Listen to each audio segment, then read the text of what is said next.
Olá, o Sala Debate está de volta e hoje a gente conversa sobre a mini-reforma eleitoral que tramita na Câmara dos Deputados e, se aprovada até o dia 5 de outubro, vai trazer algumas mudanças para as eleições do ano que vem. Enquanto a gente conversa aqui no estúdio, você em casa pode participar mandando as suas perguntas pelo Twitter e pelo Facebook. Comigo no estúdio do Sala Debate, o advogado Luciano Santos, especialista em legislação eleitoral, e o cientista político Geraldo Tadeu Monteiro, do IUPERJ. Bom, a repórter Nica Pereira foi às ruas e conversou sobre a expectativa das pessoas em relação às eleições do ano que vem e o que poderia mudar no nosso sistema eleitoral. Vamos ver. Você acredita que o brasileiro está mais conscientizado na hora de votar? As pessoas vão se preocupar em conhecer mais o perfil do candidato? Sim, a partir da era da internet,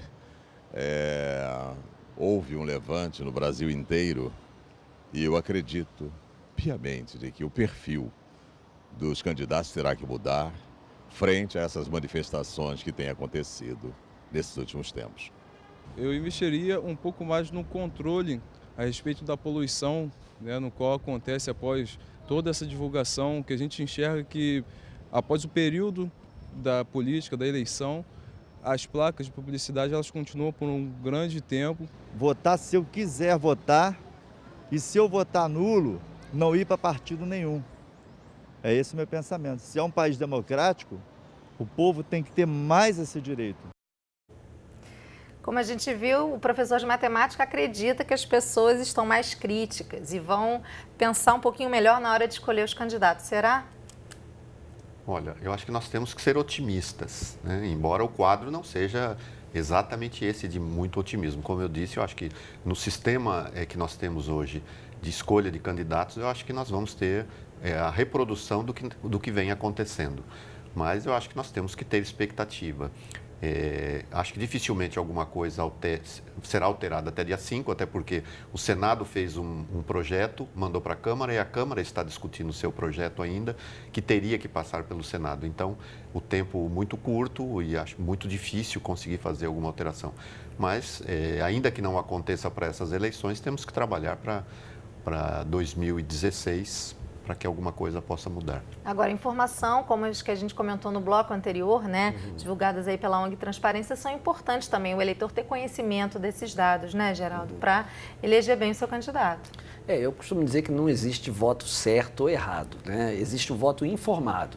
Quer dizer, o eleitor, ele deve buscar reunir o máximo de informação possível sobre os candidatos para que, ao votar, ele saiba basicamente a biografia daquele candidato, biografia pessoal, política, as suas posições já assumidas, para que ele possa, com um razoável grau de confiabilidade, achar que aquele candidato vai representá-lo nas suas posições básicas. Então, nós aprendemos também, né? Eu acho que o brasileiro tem aprendido, e a gente só aprende votando mesmo, passando por decepções e tal. Então, eu acho que há um aprendizado e hoje as fontes de informação são muito grandes. A gente sabe até a ordem do dia da Câmara Municipal, como votou cada vereador. O eleitor hoje tem meios de se informar sobre isso.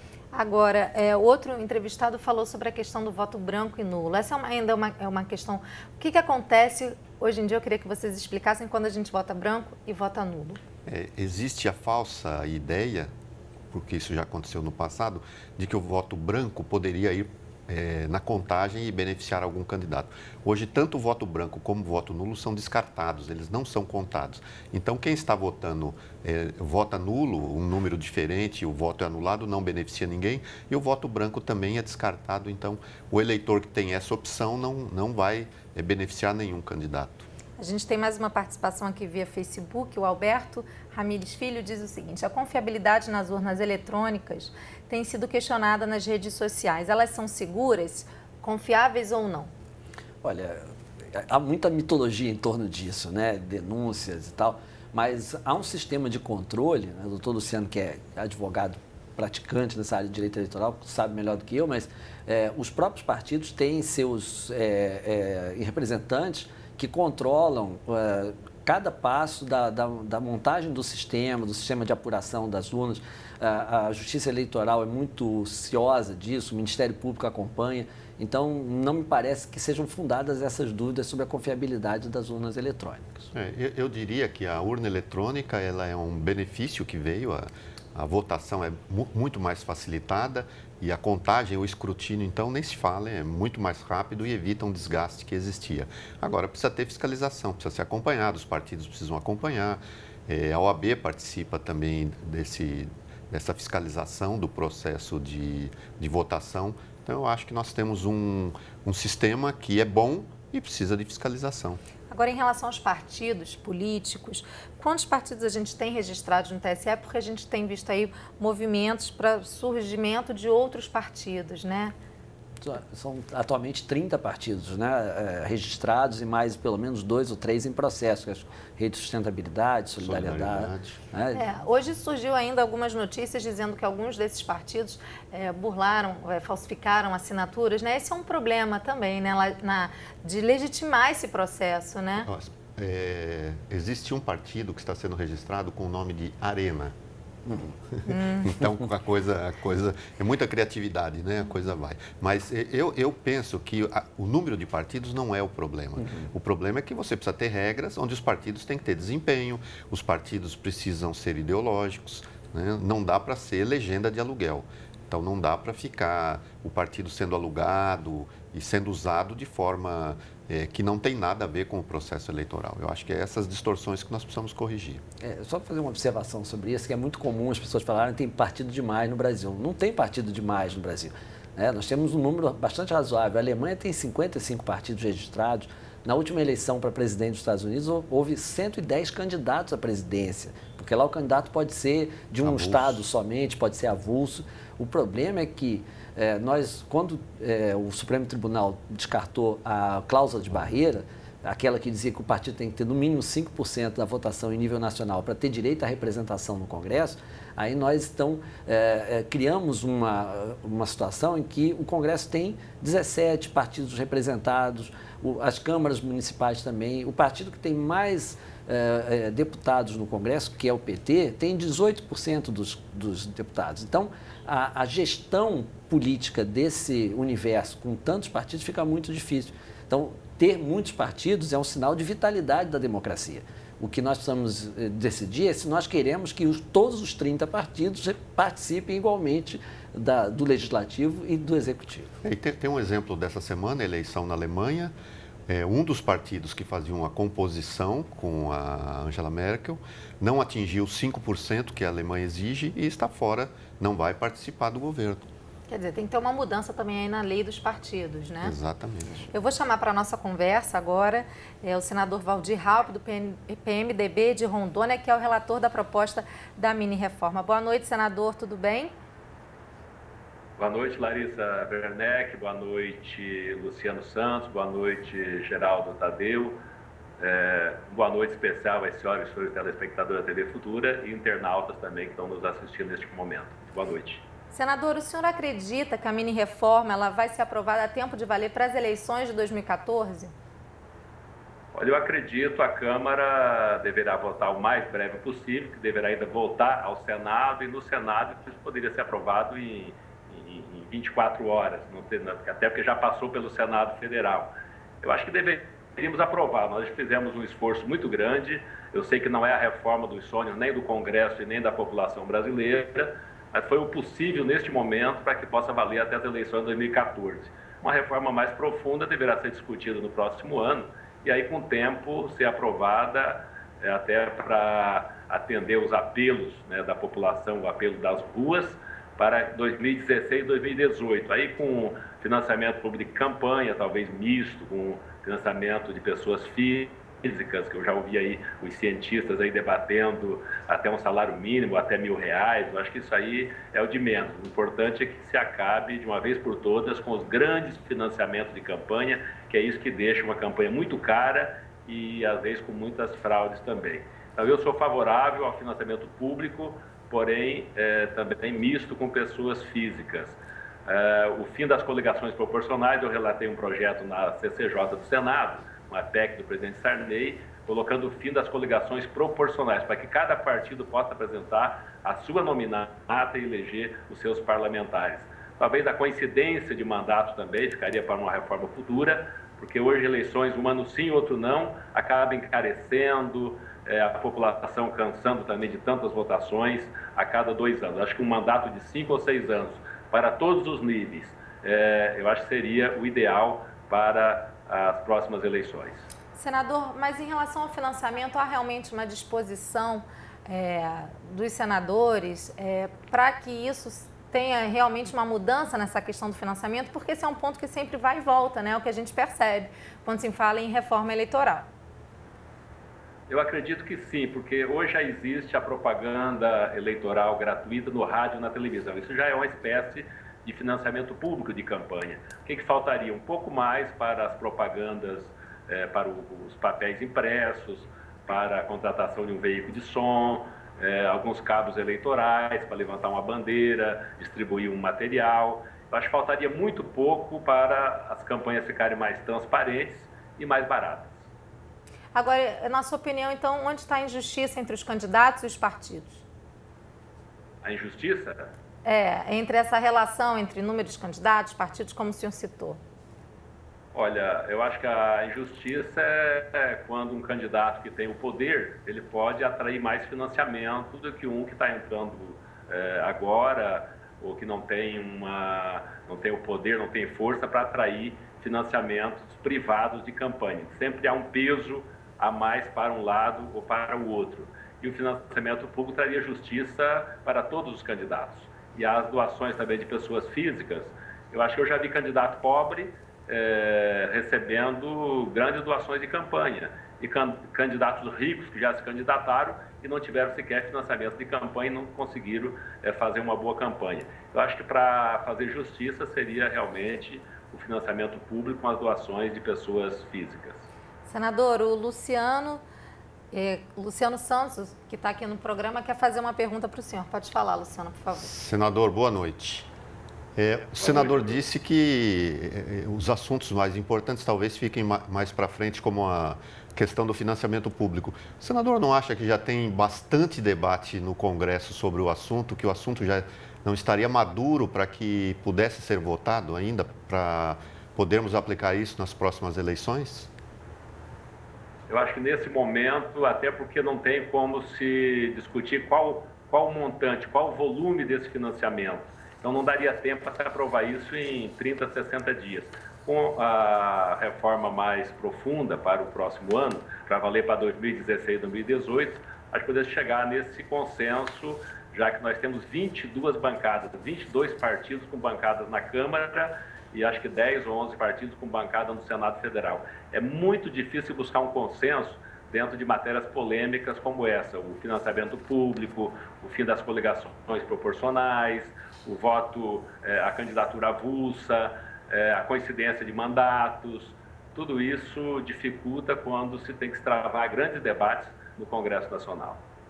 Agora, senador... Essa mini-reforma, nós estamos chamando de mini-reforma, Larissa, ela visa mais diminuir os custos da campanha. Quando não se aprova o financiamento público, essa mini-reforma ela vai baixar um pouco o custo das campanhas.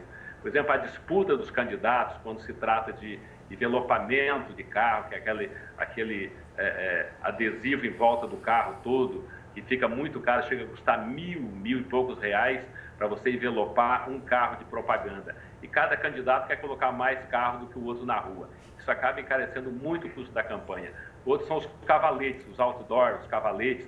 Cada candidato quer colocar mais cavalete no meio da rua. Cavaletes são aquelas placas dos dois lados, que acaba ficando muito caro, e todo dia, toda noite, tem que colocar um caminhão para recolher esses cavaletes da rua e no outro dia de manhã voltar a colocar, porque a justiça não permite que esse cavalete fique no meio da rua, até porque também muitas pessoas levam para casa durante a noite. Então, os candidatos têm que gastar muito todos os dias, retirando, colocando e retirando esses cavaletes das ruas. Agora, senador, os comícios vão continuar, as carreatas, isso não vai beneficiar também ainda os partidos que têm mais dinheiro? Os partidos maiores? A carreata, eu acho que é o meio de campanha mais barato que existe, porque cada um vai com seu carro, ele é uma manifestação popular na rua. O comício hoje já perdeu muito a graça depois do fim dos shows, isso já acabou em outras reformas, Antigamente podia se contratar artistas por 100, 150, 200 mil reais cada show. Isso já não existe mais. Então os comícios hoje é muito raro, já é muito difícil alguém conseguir fazer um comício, a não ser que o candidato seja muito forte e a força dele possa atrair, né, uma multidão para a rua, que é muito difícil. Então as campanhas, de uma certa forma, já diminuiu bastante o custo. A não contratação de artistas, agora com essa mini reforma, o fim dos cavaletes, o fim dos cabos eleitorais também está se limitando a quantidade de cabos eleitorais, agora pode-se contratar apenas 1% do eleitorado. Por exemplo, uma cidade de 30 mil eleitores, você só pode contratar 300 cabos eleitorais para poder carregar uma bandeira, distribuir uma propaganda, colocar uma plaquinha na rua, de forma que isso já diminui bastante o custo da campanha. No passado, uma cidade de 10 mil eleitores, o candidato que tivesse dinheiro, caixa de campanha, ele poderia contratar 10 mil pessoas praticamente comprando a eleição. Isso já foi limitado agora nessa reforma. Senador, eu agradeço a participação no programa. Muito obrigada. Boa noite. Boa noite e até a próxima, se Deus quiser. Muito obrigado. Até a próxima. Essa questão dos cabos eleitorais também é uma questão muito polêmica, né? É uma questão que é discutida sempre. Muitas pessoas dizem que essa é uma forma de legitimar a compra dos votos, né, Luciano? Com certeza. Tem muitos candidatos que utilizam desse expediente de contratar um número grande de cabos eleitorais na véspera da eleição e aquele valor que é pago, na verdade, é uma compra de voto, né? Então, essa limitação, eu acho que é um ponto. Na mini-reforma, eu acho que tem duas questões importantes. A substituição de candidatos para o Executivo na véspera da eleição. Nós tivemos na última eleição vários candidatos que tiveram problema com a lei da ficha limpa e foram substituídos na véspera da eleição, que acaba sendo uma fraude e o eleitor vota num candidato e está elegendo outro porque não dá para trocar na urna eleitoral. E essa questão da redução do número de cabos eleitorais também é importante, mas não é, mais uma vez, não são os pontos principais da reforma. A gente tem mais uma pergunta aqui via Facebook, Geraldo, essa é para você. Como incluir e dar voz de fato à sociedade nessas discussões dos temas estruturais e não deixar a reforma apenas na mão do novo legislativo, como vocês falaram? Esse seria o resultado de um processo de mobilização, né? Existem várias organizações, o Movimento de Combate à Corrupção Eleitoral, associações de classe, a OAB, enfim, várias organizações da sociedade civil promovem debates. Então, ao internauta aí interessado nisso, deve procurar se inteirar, até via redes sociais, de como esse debate tem se processado, né? Não há uma varinha de condão, uma determinada medida que pudesse dar voz à sociedade. Isso é um processo de conscientização e de mobilização, onde deve procurar as entidades que já estão à frente desse projeto e somar forças com elas. Agora, essa questão da mobilização, eu queria voltar, na verdade, a falar da questão dos partidos, né? A gente falou 30 partidos registrados e não parece um pouco estranho que mesmo com 30 partidos, as posições ideológicas são muito distintas, né? O que vocês mudariam em relação a isso, para que os partidos efetivamente pudessem se tornar aí uma representação dos anseios aí da população? Eu acho que aí nós temos um caminho, primeiro que os partidos hoje estão muito descaracterizados. Eu acho que, na verdade, eles estão muito mais parecidos, estatutos parecidos, e acabam se juntando partidos que deveriam ser até opostos, né? Então, partidos de esquerda com partidos de direita, quer dizer, virou uma salada muito grande. Mas a tentativa e o trabalho que a gente desenvolve com esse novo projeto é de fortalecer os partidos. Então, nós estamos lançando uma eleição para o Legislativo em 2 turnos, onde no primeiro turno você vai votar no partido e aí no segundo turno você vota no candidato, exatamente para que o eleitor possa conhecer o partido aí tem que ter um programa bem elaborado e ele tem que ser cobrado por esse programa que ele vai fazer a campanha. Então, acho que o objetivo é exatamente esse, para que os partidos sejam bons representantes. O nosso sistema é representativo e é através dos partidos que são feitas as escolhas, né? Os eleitos são através dos partidos. Então, acho que esse é um trabalho para fortalecer os partidos e para que a população possa conhecer esses partidos, fazer essa análise e aí a fidelidade vai ser mais importante ainda, porque o eleito não pode mudar de partido também. E conseguir, assim, um voto mais ideológico, né, Geraldo? Também que isso seria bastante democrático, né? Eu sou meio cético com relação a isso, porque eu acho que a gente não pode decretar que o partido tem que ser ideológico, né? No mundo inteiro, a ideologia tem recuado, quer dizer, os partidos têm se tornado no mundo inteiro cada vez mais pragmáticos, mais de gestão do que partidos propriamente ideológicos. Então, a gente tem uma visão ainda um pouco, digamos, idílica a esse respeito, né, de que os partidos têm que ser ideológicos, né, um pouco aquela velha noção de esquerda e direita muito nítida. Eu acho que os partidos têm que ter clareza nos seus princípios, nos seus objetivos, deve haver um princípio de fidelidade partidária, que as pessoas não podem entrar no partido, trocar de partido como quem troca de roupa, né? Então isso é um dado importante. O que o doutor Luciano disse também é importante. No caso, por exemplo, do sistema alemão de votação, todo eleitor alemão tem 2 votos. Ele vota no candidato da escolha dele, né? E vota na lista do partido. Então, por um lado, ele fortalece o partido, por outro lado, ele procura uma relação direta com o seu representante. Então, isso seria, por exemplo, um caminho para conciliar a necessidade de apoiar os partidos, fortalecer os partidos, mas sem retirar do eleitor o direito de escolher o seu candidato. A gente tem mais uma participação, Mário Amaral, via Facebook. Essa mini-reforma não seria mais uma manobra para manter a passividade popular? Isso que a gente vê aí de junho, um mês de manifestações populares, né? É isso que nós estamos discutindo, é nesse sentido, de que é uma reforma de coisas periféricas, perfumaria, na verdade, e não responde àquilo que se espera de uma reforma política. E é aquela coisa, o Senado tem um projeto, a Câmara tem outro e continuamos nessa discussão. Ouvimos o senador dizer para 2014 e 2018, quer dizer, as coisas vão sendo proteladas e adiadas para não se sabe quando, né? Tem mais uma pergunta, o Ronaldo Vasconcelos via Facebook. Ao invés de focar nos custos, não deveríamos focar na forma de fazer campanha? Uma coisa está ligada à outra, né? Eu acho que nós temos uma eleição muito inflacionada hoje, né? Principalmente nas campanhas para os executivos, né? Cerca de 60% do custo de uma campanha para um cargo executivo, um governador do estado, é de produção de áudio e vídeo. Então, não é nem o cabo eleitoral que propriamente é o grande gasto de campanha. Quando a gente analisa a estrutura dos gastos de campanha que estão disponíveis na internet, a gente vê que, em geral, é produção de material de áudio e vídeo para a campanha executiva e produção de material impresso para as campanhas menores de proporcionais. Então, a forma de fazer campanha está ligada, sim, ao modo como o dinheiro é gasto.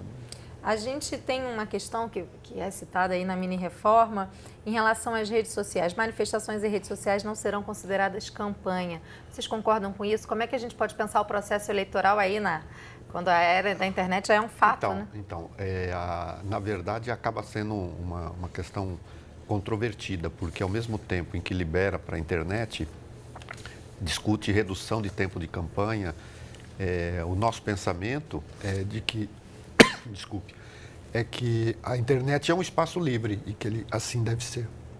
Agora, a mini-reforma também reduz para 24 horas o prazo para a publicação das atas de convenção. O prazo era antes de 5 dias. O que isso significa? Praticamente nada, né? Nada, né? Mudança nenhuma. Não tem nenhuma mudança significativa. A gente tem que dizer as coisas como elas são, né? Então, não traz nenhuma mudança significativa. E em relação ao ano que vem, a Justiça Eleitoral ela vai fiscalizar a mini-reforma de que forma? Né? De que maneira a Justiça Eleitoral passa agora, então, a fiscalizar as questões destacadas aí na mini-reforma? A Justiça Eleitoral tem o seu procedimento, ela tem as resoluções que são editadas no final do ano para as próximas eleições. Se houver alguma mudança, essas resoluções vão adequar todo o processo para a eleição do ano que vem. Não muda nada para a Justiça Eleitoral o acompanhamento que ela deve fazer das eleições. E o que é a tal cláusula de barreira, Geraldo?